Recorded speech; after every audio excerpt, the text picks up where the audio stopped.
कहानी पानी पूरी का भूत। बाजार में राकेश की लोहे की दुकान है। आज शाम को ग्राहक ज्यादा आ जाने से उसे दुकान बंद करने में देर हो जाती है। दुकान बंद करके रमेश मोटरसाइकिल से अपने घर जाने लगता है। आज देर से दुकान बंद करने के कारण उसे भूख लग जाती है और मोटरसाइकिल चलाते हुए रमेश सोचता है,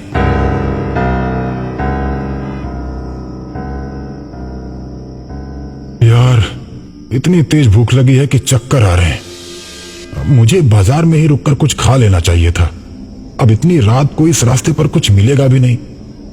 हे भगवान, काश ये कुछ खाने को मिल जाता तो कितना अच्छा होता।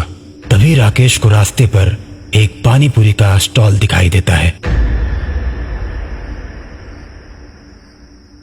राकेश आश्चर्य में पड़ जाता है। अरे वाह, ये तो कमाल हो गया। यहाँ तो पानी पूरी का ठेला है, लेकिन इतनी रात को ये पानी पूरी वाला यहाँ क्या कर रहा है? चलो मुझे क्या, मुझे तो कुछ खाने को मिल गया। राकेश पानी पूरी वाले के पास अपनी मोटरसाइकिल खड़ी करके उससे पूछता है, क्यों भैया, इतनी रात को पानी पूरी की दुकान खोलकर बैठे हो? कोई ग्राहक आता है क्या? मेरी दुकान रात में ही खुलती है और जो कोई भी रात को भूख से परेशान होकर भटकता हुआ आता है उसे मैं पानी पूरी खिलाता हूँ। ठीक है भैया, फिर फटाफट मुझे 3 प्लेट पानी पूरी खिला दो। बहुत जोर की भूख लगी है। 3 प्लेट क्या, 4 प्लेट खाओ, 4 प्लेट।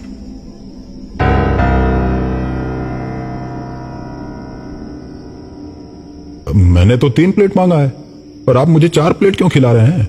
उसका पैसा कौन देगा? मैं तो नहीं दूंगा। उसका पैसा कोई नहीं लगेगा क्योंकि वो मेरी तरफ से मुफ्त में है। भैया फोकट में क्यों खिला रहे हो मुझे? क्योंकि आज की रात आप मेरे पहले ग्राहक हैं। जो भी मेरा पहला ग्राहक आता है उसे मैं 1 प्लेट एक्स्ट्रा पानी पूरी खिलाता हूँ। रमेश खुश हो जाता है और मजे से पानी पूरी खाने लगता है। पानी पूरी खाते खाते अचानक उसकी नजर पानी पूरी वाले के पैर पर पड़ती है। रमेश डर जाता है। रमेश ये बात जानता था कि भूतों के पैर उल्टे होते हैं। उसके बाद रमेश अपनी प्लेट में देखता है तो पानी पूरी में पानी की जगह खून भरा होता है। ये देख रमेश और डर जाता है और कांपने लगता है। रमेश को कांपता देख पानी पूरी वाला बोलता है, क्यों भाई, क्या हुआ? डर लग रहा है क्या? खाओ खाओ, अभी तो और खाना बाकी है।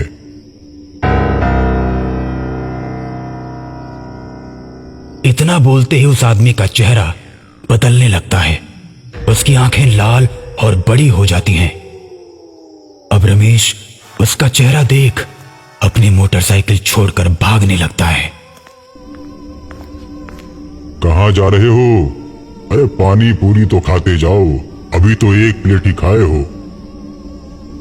अब रमेश और तेज भागता है। तभी सामने से गांव के प्रधान अपनी जीप से आते हैं और रमेश को भागता देख अपनी जीप रोक देते हैं। रमेश प्रधान के सामने जाता है और प्रधान से बोलता है, प्रधान जी, मुझे बचा लीजिए मुझे। अरे क्या हुआ रमेश, तुम डरे हुए क्यों लग रहे हो? क्या हुआ? प्रधान जी, वहां सामने एक भूत पानी पूरी बेच रहा है। मैं पानी पूरी खाने लगा तभी उसका चेहरा एकदम से बदलने लगा और वो एकदम से भूत बन गया। और जब मैंने पानी पूरी को देखा तो वो मुझे खून वाली पानी पूरी खिला रहा था। अब मेरी मोटरसाइकिल भी वहीं पर है। रमेश, तुम भी कुछ भी बात करते हो। कोई भूत भूत नहीं होता। नहीं प्रधान जी, मेरा भरोसा कीजिए, मैं अपनी जान बचाकर भागा हूं वहां से। तुम्हारी बात पर मुझे भरोसा नहीं हो रहा है, लेकिन चलो एक बार चलकर देख लेता हूं।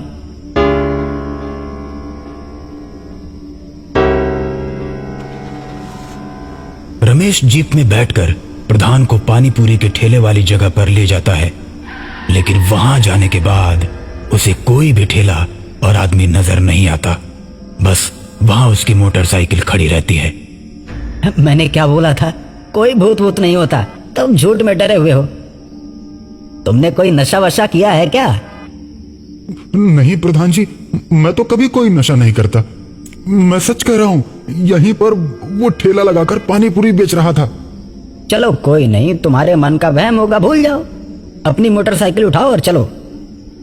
रमेश अपनी मोटरसाइकिल स्टार्ट करता है और जीप के आगे आगे चलने लगता है।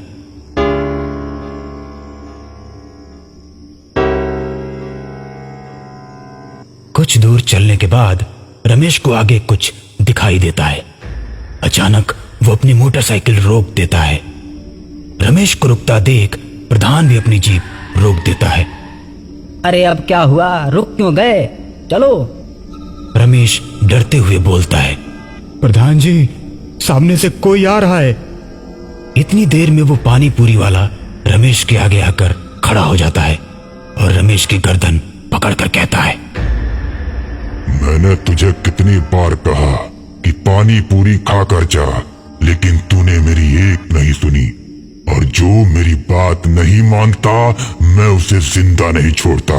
अब तुझे मारकर तेरे ही खून से पानी पूरी बनाकर कल दुकान लगाऊंगा।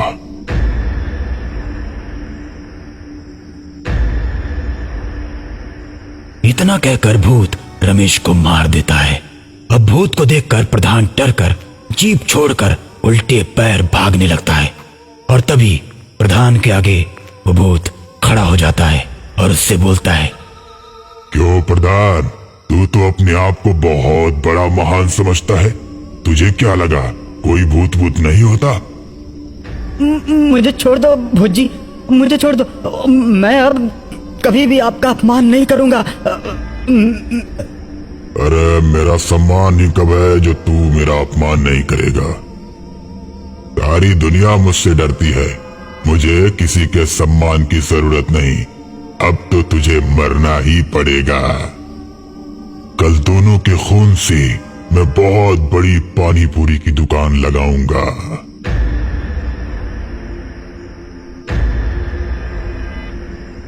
इतना कहकर भूत प्रधान को मार देता है